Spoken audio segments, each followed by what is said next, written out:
It was one of the most jarring, unexpected moves of the Obama administration in its first 100 days, when the president and his Justice Department sought to uphold one of the Bush administration's legal maneuvers. They asked for the dismissal of a case brought by 5 terrorism suspects, not on the merits of what the plaintiffs were claiming, but because even talking about the very subject matter of their allegations, even talking in general terms about the U.S. government arresting people abroad and then flying them to third countries for interrogation, even talking about those things in general terms was so dangerous to national security that the president was willing to invoke the state secrets privilege to stop the case. Bush had argued that originally, no surprise there.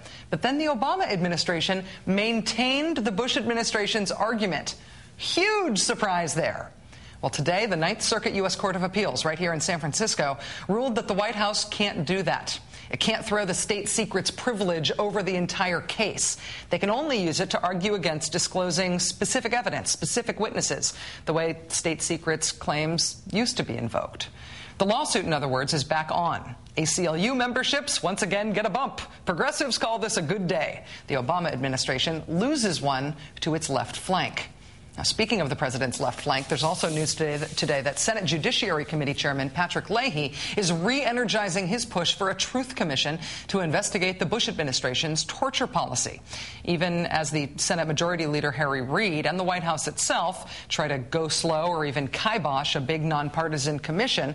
Politico.com reports that Leahy is still going for it. Even if that is not every progressive's favorite means of pursuing accountability for the torture program, it does mean that the pressure for accountability is still on. So, torture commission, good news for progressives. State secrets argument rejected, also good news for progressives. And can we make it a liberal triumvirate? How about the end of lobbyist and PAC donations to Democratic members of Congress? Also good news for progressives? Not so fast, actually, on this one. Democrats announced this week that when President Obama attends a big fundraiser for congressional Democrats in June, the party's congressional fundraising groups will take the same stand that Obama did during the campaign. They will forego contributions from PACs and lobbyists. Here's the giant catch.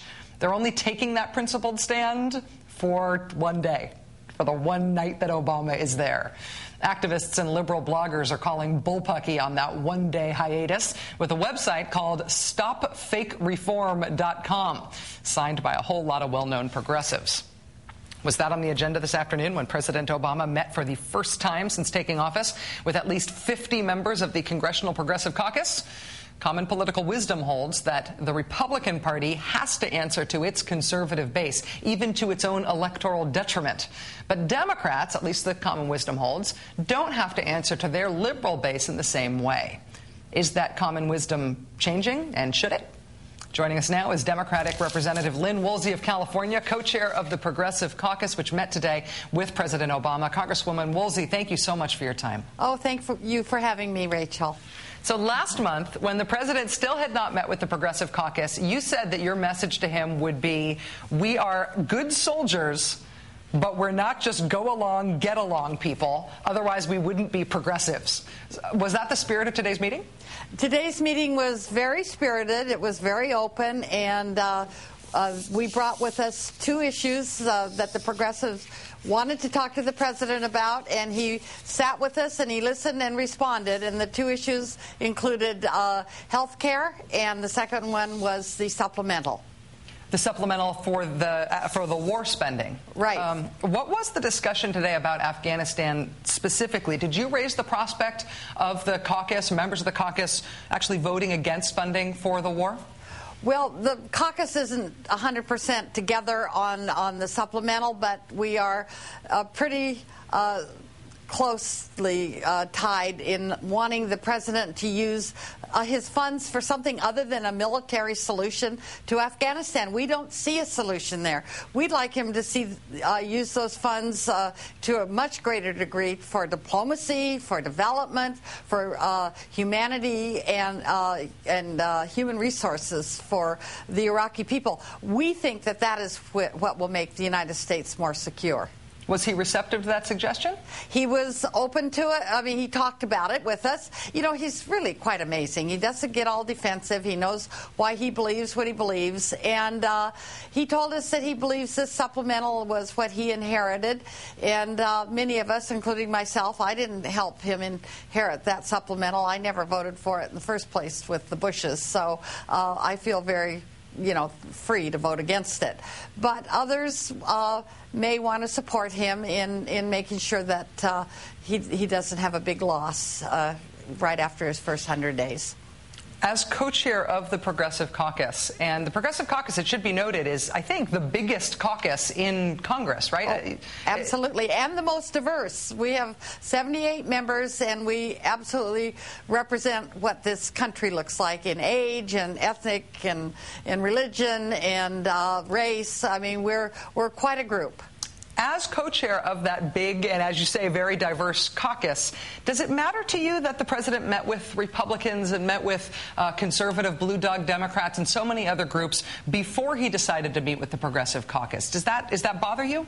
Well, actually, probably every single one of the 78 members has been invited to the White House at one time or another, maybe more than once over this last 100 days. It's not easy to invite 70 people to the White House. We were there today. We had an open discussion, and we certainly intend to be back many times over.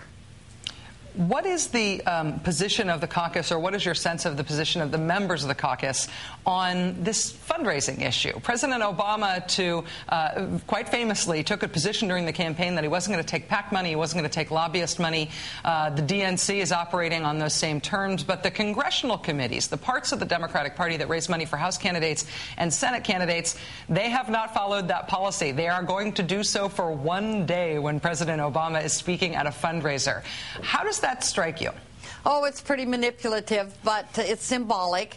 Actually, what strikes me is we need to have public financing for our fundraising in order to run our races. We need a shorter campaign season, and we need free press.